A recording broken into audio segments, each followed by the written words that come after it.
விளக்கு இலக்கியமைப்பு அமெரிக்கா புதுமைப்பித்தன் நினைவு விருதுகள் 2022 எழுத்தாளர் சு. தமிழ்ச்செல்வி அவர்களது இலக்கிய படைப்புகளுக்காக 1,00,000 ரொக்கப்பரிசோடு வழங்கப்பட்ட விருது சான்றிதழ்.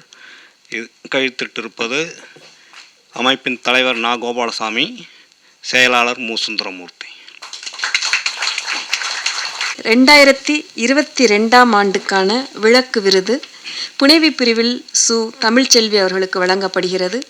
பள்ளி தலைமை ஆசிரியராக பணியாற்றும் தமிழ்ச்செல்வி கடந்த 30 ஆண்டுகளுக்கும் மேலாக படைப்பிலக்கியத்தில் தீவிரமாக செயல்பட்டு வரும் ஒரு படைப்பு சக்தி. கீழ்த்தஞ்சை மாவட்ட அடித்தள மக்களின் வாழ்க்கைப்பாடுகளை வாழ்வியல் யதார்த்தத்துடன் புனைவாக்கி வருபவர். மீன் பிடித்து வாழும் பரதவர்கள், உப்பு காய்ச்சும் உமணர்கள், மேய்ச்சல் தொழில் புரியும் ஆயர்கள், மருதநில உழவர்கள் என விரிந்து செழித்திருக்கும் படைப்புலகம் இவருடையது. இடையராது தொடர்ந்து கொண்டிருக்கும் இவருடைய படைப்பிலக்கிய செயல்பாட்டில் இதுவரை அளம், கீதாரி, கற்றாழை, சிலாவம் உள்ளிட்ட 9 நாவல்களும், தொம்பா, சு. தமிழ்ச்செல்வி சிறுகதைகள் என்ற 2 சிறுகதை தொகுப்புகளும் வெளிவந்துள்ளன. புதிய தலைமுறையின் நம்பிக்கை நட்சத்திரம் விருது, கலைஞர் பொற்குழி விருது, ஸ்பாரோ விருது உள்ளிட்ட பல விருதுகளை பெற்றிருக்கிறார். இன்று விளக்கு விருதையும் பெற்றிருக்கும் அன்பு தோழி எழுத்தாளர் சு. தமிழ்ச்செல்வி அவர்களை ஏற்புரை வழங்க அழைக்கிறேன். அனைவருக்கும் புத்தாண்டு பொங்கல் நல்வாழ்த்துக்கள். நான் ஒரு எழுத்தாளர் தான், பேச்சாளர் கிடையாது. அதனால் கொஞ்சம் அடுத்தது மறந்து போயிடுது. எதை பேசணும்னு நினச்சிட்டு வரமோ இங்கே வரும்போது கொஞ்சம் தடுமாற்றமாக வருது. இருந்தாலும் இந்த விருது இன்றைக்கி நான் இந்த மேடையில் நிற்கிறத பற்றி கொஞ்சம் நெகிழ்ச்சியோடு சொல்ல வேண்டிய விஷயங்கள் இருக்குது. கடந்த 25 ஆண்டு காலமாக நான் எழுதிட்டுருக்கேன். 24 கிட்டத்தட்ட 25ன்னு நம்ம சொல்லிக்கலாம். 2023 கடைசி நாட்களில் எனக்கு வந்து எஸ்ஆர்எம் தமிழ் பேராய விருது கிடச்சிது. இந்த ஆண்டின் துவக்கத்தில் இந்த விளக்கு விருது கொடுத்துருக்காங்க. இந்த விளக்கு அமைப்பினருக்கு எனது நன்றியையும் அன்பையும் தெரிவித்துக் கொள்கிறேன். நான் ரொம்ப நிறைவாக இருக்கிற மாதிரி உணர்கிறேன்.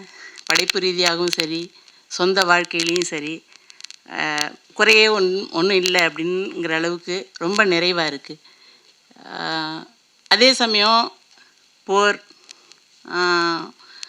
மத கலவரம், ஜாதி கலவரம், பேரிடர்கள் இது மாதிரி நினைக்கும்போது கொஞ்சம் ஒரு படைப்பாளியாக பதட்டம் அடையவும் கலவரம் அடையவும் வேண்டிய ஒரு அந்த மாதிரி ஒரு மனநிலைக்கு அப்பப்போ நம்ம ஆளாக வேண்டியதாக இருக்குது. எப்போவுமே என்னோடய படைப்புகளை பற்றி ரொம்ப அழகாக ஆய்வு பண்ணாங்க எங்கள் அண்ணன் தான் ஞான திரவியம். இந்த நிகழ்ச்சிக்கு முதல்ல நான் வந்து யாரை கூப்பிடலான்னு அவங்க கேட்டப்ப கண்டிப்பாக ஞான திரவியம் அண்ணன் வரணும் அப்படின்னு சொல்லிட்டேன். அடுத்தது எங்கள் மண்ணோட பேராசிரியர் எங்கள் மண்ணின் மைந்தர் தான் அவரும் வரணும் அப்படிங்கிற விருப்பம் பேராசிரியர் காமராசு அவர்கள். அடுத்தது நண்பர், எப்பவும் எங்கள் மேலே ஒரு நல்ல நம்பிக்கையும் நல்லெண்ணமும் கொண்டு குடும்ப நண்பராக இருக்கக்கூடிய அசதா. இவங்க 3 பேரும் இந்த சூழலில் வந்து என்னை வாழ்த்தி பேசினது, என்னோடய படைப்புகளை பற்றி ஆய்வு செய்து பேசினது எல்லாமே வந்து மிகுந்த மகிழ்ச்சி தருது. இவங்க 3 பேருக்கும் என்னோட நன்றியை தெரிவித்துக் கொள்கிறேன். என்னோட இங்கே பரிசு பெற்ற ஐயா அவர்களுக்கும் என்னோடய அன்பையும் பாராட்டுதலையும் தெரிவித்துக் கொள்கிறேன். அந்த விளக்கு விருது அப்படிங்கிறது வந்து அதாவது எப்படியோ முன்னாடியே கொடுத்துருக்கணும் அப்படின்னு சில பேர் சொல்கிறாங்க. ஆனால் எனக்கு ரொம்ப ரொம்ப ஒரு சரியான காலகட்டத்தில் வந்திருக்கு அப்படிங்கிற மாதிரி தான் நான் நினைக்கிறேன். ஏன்னா நான் எழுத துவங்கினப்போ என் பிள்ளைங்க சின்ன பிள்ளைங்களாக இருந்தாங்க. அவங்கள கை குழந்தையாக இருந்து வளர்த்துட்டு இருந்த நேரம் நான் எழுத துவங்கினேன். இன்றைக்கி என் பேர பிள்ளைங்களை கையில் வச்சுக்கிட்டு இருக்கேன். இப்போ வந்து அப்போல்லாம் கிடைக்காத அங்கீகாரம் இப்போ திடீர்னு 2 பேர பிள்ளைகள் ஒரே சமயத்தில் 2 விருது கிடைக்கிது. இதை நம்ம என்ன சொல்கிறது? பிள்ளைகளோட அதிர்ஷ்டம்னு சொல்லி என் பிள்ளைகளுக்கு கூடுதலாக கிடைச்ச பேர பிள்ளைகளுக்கு மூலமாக கிடைக்கிற மிகப்பெரிய சந்தோஷம் அப்படிங்கிற மாதிரி நான் எடுத்துக்கிறேன். அதை என்னுடைய எழுத்துக்களை பார்த்தா ரொம்ப இயல்பாக தான் இருக்கும். நான் வந்து ஒரு பெரிய அளவில் திட்டமிட்டு ஒரு ஒரு நாவலை கட்டமைக்கணும் அப்படிங்கிற மாதிரி அப்படியெல்லாம் நான் ஒரு திட்டமிடுதல்லாம் என்கிட்ட கிடையாது. ரொம்ப இயல்பாக தான் எழுத வரும். ஒரு தாவரம் எப்படி இயல்பாக மண்ணில் வளருதோ, பூக்கிறப்ப பூக்குது, காய்க்கிறப்ப காய்க்குது, கனி தருது, அந்த மாதிரி தான் என்னோடய எழுத்துக்கள் இருக்குங்கிற மாதிரி நான் நினச்சிக்கிட்டு இருக்கேன். அதில் வந்து நீங்கள் பெரிய அளவில் ஒழுங்கு எல்லா தாவரத்தில் காய்க்கிற எல்லா காயும் எல்லா கனியும் ஒரு ஒழுங்கோட ஒரு முழுமையாக நிறைவோடு இருக்குமான்னெல்லாம் சொல்ல முடியாது. ஒன்றில் சொத்தும் இருக்கும், சோடையும் இருக்கும், எல்லா மாதிரியும் தான் இருக்கும். அப்படி இருக்கலாம் என்னோடய படைப்புகள். அதை ஆய்வு செய்கிறவங்க. ஆனால் இவங்க 3 பேருமே யாரும் அப்படி என்னட்ட சொல்லலை, நல்லா இருக்குது அப்படின்னு தான் சொல்கிறாங்க. ரொம்ப இயல்பானது தான். நான் வந்து எந்த விதமான அதில் ஒரு அழகுபடுத்துறது இந்த மாதிரி முயற்சிகள் எல்லாம் நான் செய்கிறதில்ல. இயல்பாக என்ன வருதோ அதை எழுதிட்டுருக்கேன். எழுதணும்னு தோன்றப்ப தான் எழுதுகிறேன். வள்ளிஞ்சு இந்த நாளுக்குள்ளே இந்த நாவலை முடிக்கணும், இந்த கதையை முடிச்சாகணும் அப்படிங்கிறதெல்லாம் எந்த ஒரு திட்டமிடலும் என்கிட்ட இல்லை. தோன்றப்ப எழுதுகிறேன். மற்ற நேரங்களில் என்னோடய குடும்பம், பிள்ளைகள் கூட என்னோடய நேரத்தை செலவிட்டுக்கிட்டு இருக்கேன். ரொம்ப அமைதியாக தான் போயிட்டுருக்குது குடும்ப வாழ்க்கையும். அதனால் வந்து இப்போ கூட என்னென்னா, இந்த விருதெல்லாம் என்ன நான் நினைக்கிறது என்னென்னா, இப்போ கொஞ்சம் சோர்ந்துட்டேன். எழுத்து அப்படிங்கிறப்ப நான் நிறையா எழுதுகிற மாதிரி நான் 25 கால இது அந்த காலகட்டத்தில் கிட்டத்தட்ட ஒரு 10 நாவல்கள் இப்போ கையில் இருக்கிறதோடு சேர்த்து 10 நாவல்கள், 2 சிறுகதை தொகுப்பு எழுதியிருக்கேன். இது வந்து சில பேர் அது அதிகம்னு நினைக்கிறாங்க. ஆனால் ஒரு 1/4 நூற்றாண்டில் இது வந்து ரொம்ப சொற்பமான ஒரு விஷயந்தான், சொற்பமான எண்ணிக்கை தான் இது. இருந்தாலுமே கூட குடும்பம், பணி எல்லாத்தையும் கவனிச்சிக்கிட்டு இதை பண்ணியிருக்கிறேன். ஆனாலும் என்ன சொல்ல வந்தேன்னு தெரியல, மறந்துட்டேன் பாருங்கள். இதுதான் என்கிட்ட உள்ள பிரச்சனை. ரொம்ப இப்போ வந்து நாவல் எழுத அதிகமாக எழுத அந்த நினைவுத்திறன் வந்து குறைஞ்சிக்கிட்டே வருது. இவ்வளவு எழுதியிருந்தாலுமே கூட ஒரு 300 கதாபாத்திரங்களை நான் வடிவமைச்சிருப்பேன். அவங்கள வந்து முழுக்க முழுக்க நான் தான் படைக்கிறேன். சொல்கிறாங்க இதை வந்து ஒரு துயரங்களையே சொல்கிறதா இருக்குது, பெண்களின் துயரங்களையே சொல்கிறாங்க எல்லா நாவல்கள்லேயும் அப்படின்னு சொல்கிறாங்க. நான் ஒரு படைப்பாளி, நான் தான் படைக்கிறேன். படைப்புங்கிறது யார் செய்கிறது? கடவுள் செய்கிற வேலை. நானும் கடவுள் செய்கிற வேலையை தான் செய்கிறேன். நிறைய மனிதர் கிட்டத்தட்ட 300 மனிதர்களை பாத்திரங்களை நான் படைச்சிருக்கிறேன். அதுவும் நானும் கிட்டத்தட்ட கடவுள் தான். ஒரு கடவுளாக இருந்து அவங்களுக்கு வெற்றியையும் சந்தோஷத்தையும் மட்டுமே கூட கொடுத்துருக்கலாம். ஆனால் நான் அதுமாரி செய்யலை. எல்லாமே துயரங்கள் அப்படின்னு சொல்கிறாங்க. ஏன்னா நான் சக மனிதர்கள் கூட நான் புழங்கிட்டு இருக்கிறேன். நான் புழங்குற வெளியில் இருக்கிற அண்ணன் ஞானதுருவன் கூட சொன்னாங்க, எல்லாம் அம்மாக்கிட்டே இருந்து வந்துடு, அம்மா, பெரியம்மா, அக்கா, இவங்களோட வாழ்க்கையெல்லாம் அருகில் இருந்து பார்க்குறதுனால தான் எனக்கு இது இந்த எழுத்து எழுதணுங்கிற ஒரு தேவையே ஏற்படுது. அப்படி இருக்கையில் அவங்களோட வழிகளை, துயரங்களை எழுதி விட்டுட்டு அவங்களுக்கு வெற்றிகள் மட்டுமே கிடைக்கிற மாதிரியெல்லாம் எழுதுனா அது அவங்களுக்கு செய்கிற நியாயமாக இருக்காது இல்லையா? அவங்க இயல்பாக என்ன இருக்கோ அதை தான் என்னால் படைக்க முடியும் அப்படிங்கிற மாதிரி தான் எழுதியிருக்கேன். இன்னும் ஒரு அமைதி, ஒரு அன்பு, இது மாதிரி ஒரு நல்ல சூழல் உள்ள குடும்பங்கள் வேணும், அப்படி அது மாதிரியான சமூகம் அமையணும் அப்படிங்கிறது தான் என்னோடய விருப்பமாக இருக்குது, என்னோடய கனவாக இருக்குது. அதை நோக்கியே தான் என்னோடய எழுத்துக்களும் பயணப்பட்டு இருக்குது. இன்னும் சொல்லப்போனால் இந்த என்ன சொல்ல வந்தேன், இது ரொம்ப நினைவுத்திறன் வந்து ரொம்ப குறைஞ்சிக்கிட்டே வருது. ஒரு பெண்களோட துயரம் அப்படிங்கிறத வந்து நம்ம எப்படி பார்க்கணுன்னா, அது பெண்களோட துயரம் மட்டுமே கிடையாது. ஒரு பெண்ணோட துயரங்கிறது ஒரு குடும்பத்தோட துயரம், ஒரு சமூகத்தின் துயரம், ஒரு தேசத்தின் துயரம், இப்படி தான் நம்ம எடுத்துக்கணும். ஒரு பெண் வந்து மகிழ்ச்சியாக இருக்கா, சுதந்திரமாக இருக்கா, மரியாதையோட சுயமரியாதையோடு இருக்கா அப்படின்னா அந்த குடும்பம் நல்லா இருக்குதுன்னு அர்த்தம், அந்த சமூகம் நல்லா இருக்குது, அந்த தேசம் நல்லா இருக்குதுன்னு அர்த்தம்.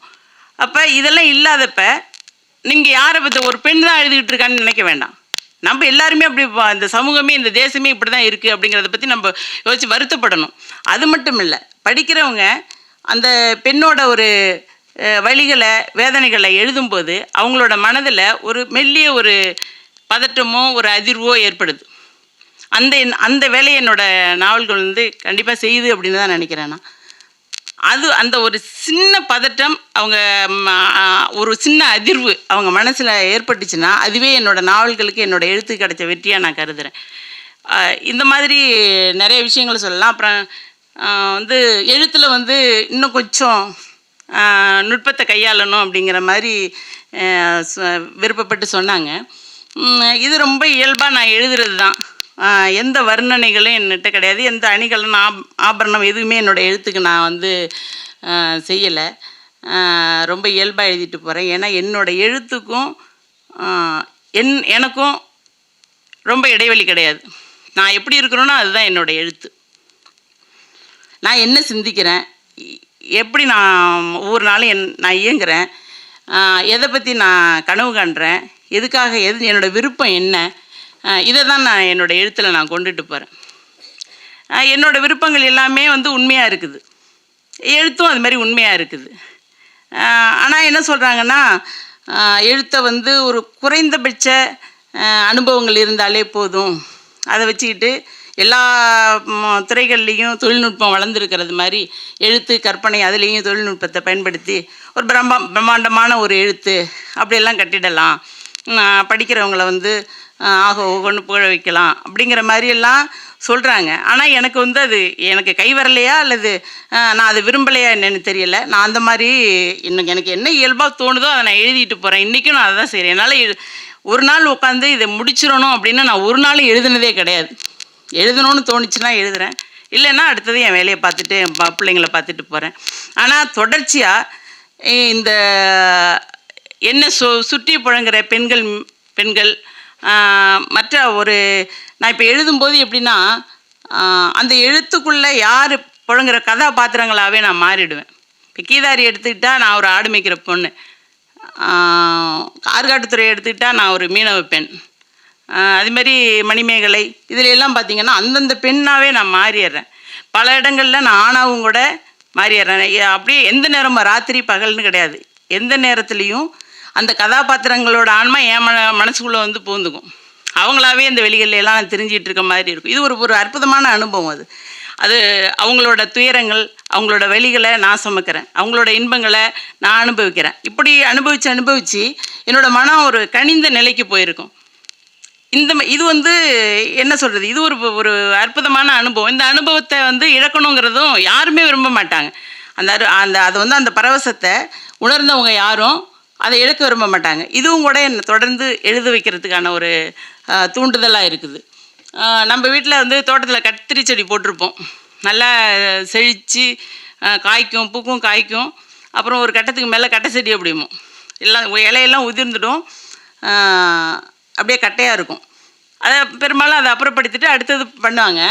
இருந்தாலும் நம்ம வீடுகளில் வளர்க்கும்போது ஒரு செடி 2 செடி இருந்துச்சுன்னா சரி மறுபடியும் அதை ஒரு முயற்சி பண்ணி பார்ப்போமேன்ட்டு ஒருபடி ஆட்டு எருவை அதில் அள்ளி போட்டு தண்ணியை ஊற்றுவோம்.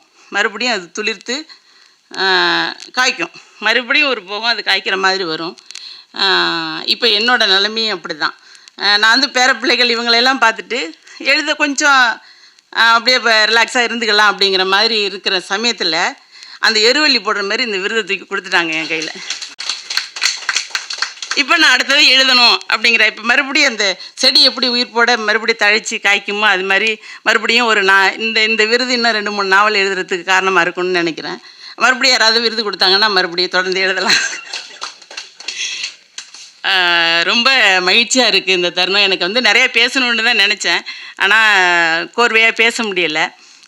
இருந்தாலும் இந்த மறுபடியும் ஒரு தரம் இவங்க விருது அமைப்புக்கும் இங்கே என்னுடன் விருது பெற்றவருக்கும் என்னை இங்கே பாராட்டி பேசிய அண்ணன் இலக்கியகுமாரன் ஞானதிரவியம், பேராசிரியர் காமராசு, நண்பர் அசதா ஆகியோருக்கும் எனது நன்றியை தெரிவித்துக் கொள்கிறேன்.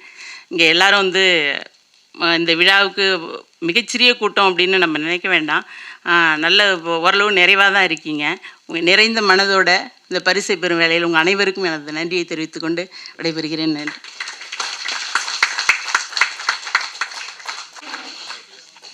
படைப்பதனாலே பேரிறைவன் அப்படின்னாரு. இப்போ அம்மா வந்து நானும் படிக்கிறேன், நானும் இறைவன் தான் அப்படின்னு 300 கதாபாத்திரங்களை படைத்தேன் அப்படின்னு சொல்லிட்டாங்க. அடுத்து கூடு விட்டதோ கூடு பாஞ்சு அவங்க வந்து அவங்களே எழுதுனது மாதிரி ரொம்ப அற்புதமான ஒரு உரையை கொடுத்துருக்குறீங்க. ஏற்புரை மிகச்சிறப்பாக இருந்தது. மேலும் பல விருதுகள் ஐயா, விருது கொடுக்கும் பேராளர்கள் எல்லாரும் நம்ம விளக்கு விருதை சொல்லலை, எஸ்ஆர்எம் விருதை சொல்லலை, 2 பேரும் கொடுத்துட்டீங்க. வேற யாராவது கொடுக்க நினைக்கிறவங்க எல்லாருமே மறதி எல்லாம் வர்றதுக்கு முன்னாடி கொடுத்துடுங்க. இன்னும் மிக சிறப்பான உரையை அவங்க கொடுப்பாங்க. அதுவும் முக்கியமாக 2 பேர குழந்தைங்க இருக்கிறப்போ 2 கிடைச்சது, விருது கிடைச்சதுன்னு சொல்லிட்டு இந்த விருது இன்னும் ஒரு 3 படைப்புகளை கொடுக்கும் அப்படிங்கிற அந்த சக்தியை கொடுத்தது அப்படிங்கிறது ரொம்ப நிறைவாக இருக்குது. மனம் நிறைந்த நன்றி தமிழ்ச்செல்வி. இப்போ முதல் அமர்வு முடிவடைகிறது. அடுத்து 2ஆம் அமர்வுக்கு முன்னாடி தேநீர் இடைவேளை, ஒரு 10 நிமிட தேநீர் இடைவேளை முடித்த பிறகு 2வது அமர்வு ஆரம்பிக்கலாம்.